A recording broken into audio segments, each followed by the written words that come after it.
I'm gonna pull it. Gonna pop some tags. Only got $20 in my pocket. I'm hunting, looking for a come up. This is fucking awesome. Assalamualaikum warahmatullahi wabarakatuh. Yo, what's up guys? Apa kabar teman-teman semua? Oke, jadi kita kembali lagi ya di Indies Vlog sekarang ya. Jadi kebetulan ini adalah video ketiga gue nih ya buat di vlog kali ini. Jadi untuk kesempatan kali ini masih berkutat dalam tugas ujian akhir semester mata kuliah kepemimpinan pasca sarjana Institut Setiami. Oke, jadi buat yang belum kenal, perkenalkan nama gue Andreas Lauda, gue mahasiswa pasca sarjana Institut Setiami. Nah, oke. Jadi kali ini gue akan membahas sedikit tema mengenai kepemimpinan dan perubahan genre yang pastinya mungkin itu bisa bermanfaat buat teman-teman semua. So stay tune ya. Oke, kita langsung masuk kepada materi kita ya. Sebelum kita membahas jauh lebih dalam, kita pelajari dulu maknanya. Oke. Jadi di sini disebutkan pemimpin dan perubahan genre adalah pemimpin yang sanggup menghadapi tantangan masa kini dan juga sanggup melihat dan menghadapi perubahan pada masa yang akan datang. Jadi bisa dibilang kita bisa tahu ke depannya itu kalau yang terjadi bagaimana, tahu kan harus bagaimana menghadapinya, atau bisa kita sebut sebagai visioner lah ya, gitu. Nah, jadi di sini disebutkan juga salah satu kenapa alasan kepemimpinan begitu penting saat ini karena telah terjadi persaingan yang semakin ketat, perubahan desain dan struktur organisasi. Mungkin mengikuti juga ya perkembangan zaman sekarang yang eranya itu memang selalu membutuhkan teknologi di segala aspek. Nah, jadi kepemimpinan sangat diperlukan untuk bertahan hidup dalam lingkungan baru yang serba berubah. Kayak sekarang nih kan, berteknologi pun 2 hari sekali itu mengalami upgrading kan ya. Maka kita pun sebagai pelaku di dalam suatu organisasi pun atau memimpin suatu organisasi pun atau suatu kelompok itu juga perlu adaptif atau siap menghadapi perubahan gitu. Jadi banyak apa aja tuh faktor yang mempengaruhinya. Nah, apa saja jenis perubahan yang bakal dialaminya dalam suatu organisasi, terus strategi apa saja yang digunakan untuk mengelola perubahan dalam suatu organisasi, dan bagaimana seorang pemimpin itu menangani perubahan akan kita bahas setelah ini.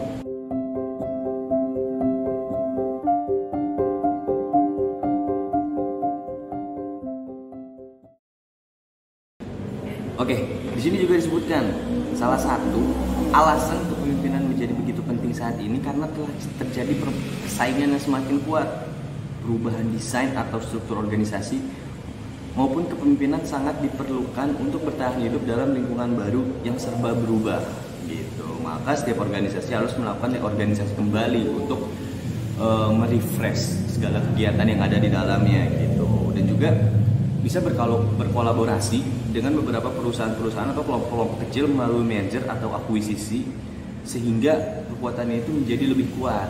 Nah, itu di saat perubahan organisasi dilaksanakan pun ketegangan yang dihasilkan oleh hubungan baru tidak terelakkan, jadi nggak mungkin bisa terhindarkan gitu. Jadi sebelum kita bisa menilai bagaimana perubahan dalam organisasi dapat dilakukan, kita harus terlebih dahulu mempertimbangkan beberapa hal.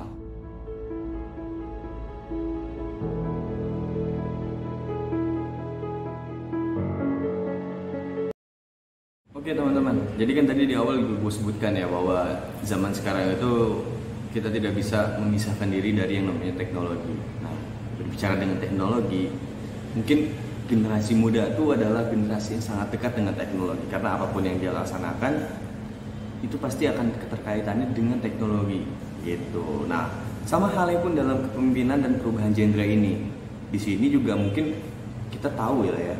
Sekarang itu banyak pemimpin yang diambil dari generasi muda gitu. Fungsinya untuk apa? Fungsinya itu agar bisa mengikuti perkembangan zaman karena mereka itu jauh lebih adaptif karena kehidupan mereka sehari-hari pun jauh lebih banyak berhubungan dengan teknologi gitu. Nah, di sini pun juga disebutkan ya, peran pemimpin generasi muda dalam kehidupan bangsa.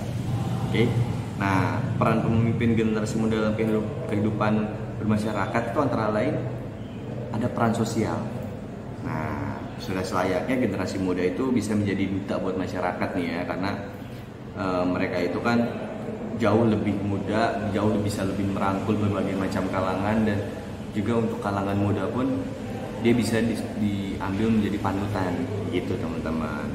Yang kedua, peran menghapuskan praktik politik kotor.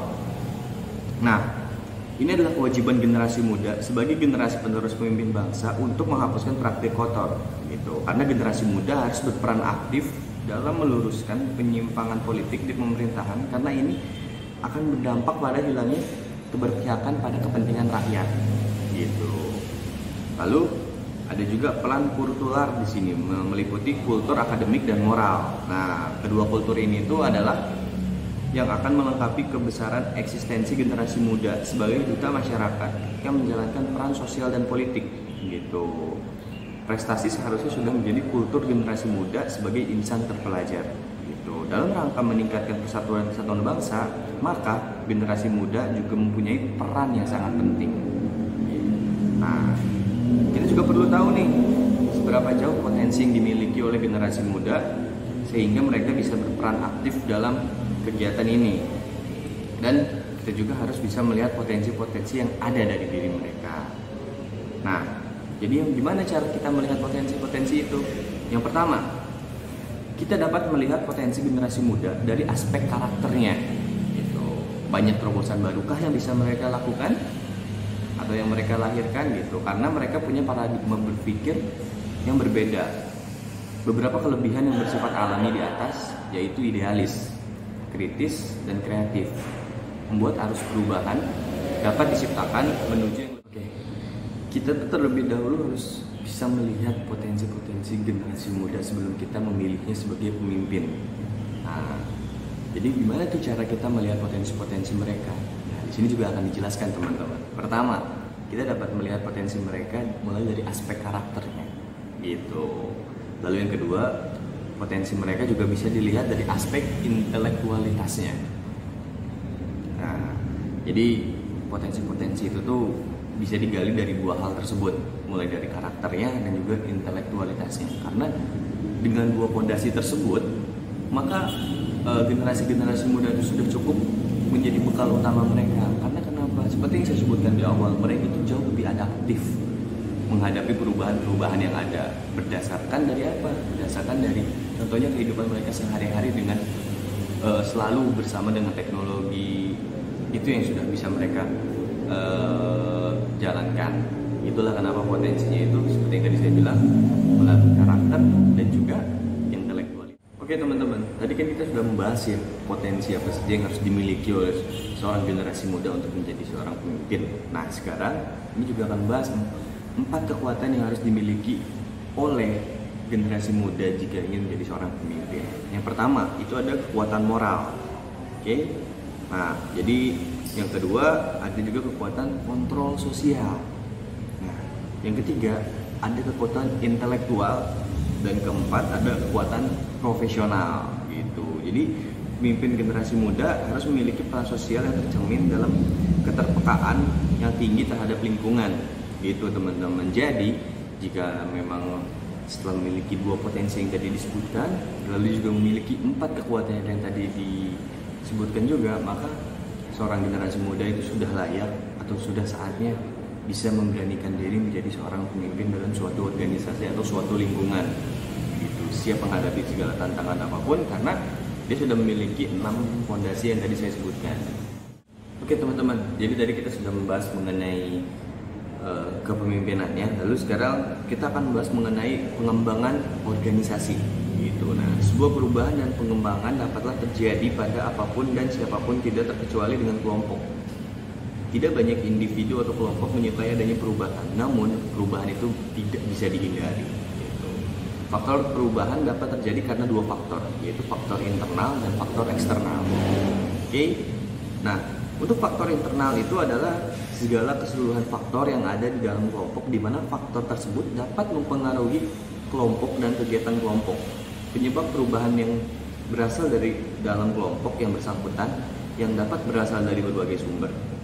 Nah, problem yang sering timbul nih ya berkaitan dengan hubungan sesama anggota kelompok pada umumnya menyangkut masalah komunikasi dan kepentingan masing-masing. Gitu. Nah, lalu yang kedua dari faktor eksternal, yaitu adalah segala keseluruhan faktor yang ada di luar kelompok yang dapat mempengaruhi kelompok dan kegiatan kelompok. Beberapa faktor tersebut antara lain politik, hukum, kebudayaan, teknologi, sumber alam, demografi, dan juga sebagainya. Gitu. Jadi penyebab perubahan yang berasal dari luar ini atau sering disebut dengan lingkungan ini bersifatnya responsif. Gitu. Jadi mau tidak mau memang harus lebih aware ya, baik itu kepada faktor internal maupun kepada faktor eksternal. Selanjutnya kita akan membahas mengenai ciri perkembangan organisasi ya teman-teman. Jadi untuk ciri-ciri perkembangan kelompok itu adalah suatu strategi juga nih yang digunakan untuk mengubah keyakinan, sikap, nilai dan struktur kelompok sehingga mereka dapat lebih beradaptasi dengan teknologi tersebut. Gitu. Nah, pengembangan kelompok yang efektif itu memiliki ciri-ciri seperti apa? Nah, yang pertama merupakan strategi terencana dalam mewujudkan perubahan organisasional yang memiliki sasaran jelas berdasarkan diagnosa yang tepat tentang permasalahan yang dihadapi oleh organisasi. Yang kedua, merupakan kolaborasi antara berbagai pihak yang akan terkena dampak perubahan yang akan terjadi. Yang ketiga, menekankan cara-cara baru yang diperlukan untuk meningkatkan kinerja seluruh kelompok dan semua satuan kerja dalam kelompok. Yang keempat, mengandung nilai humanistik dalam pengembangan potensi manusia menjadi bagian terpenting. Yang kelima, menggunakan pendekatan komitmen sehingga selalu memperhitungkan pentingnya interaksi dan interdependensi antara berbagai satuan kerja sebagai bagian integral di suasana yang utuh. Dan yang terakhir, menggunakan pendekatan ilmiah dalam upaya meningkatkan efektivitas kelompok. So teman-teman, jadi itu ya tadi kita membahas mengenai kepemimpinan dan perubahan genre pada organisasi. Nah, jadi kalau teman-teman ingin lihat video-video gue sebelumnya, bisa cek aja nanti di link description ya. Semoga apa yang ada di video ini bermanfaat untuk teman-teman semua. So, don't forget to subscribe, like, and share. Semoga bermanfaat, and see you next time. Bye-bye.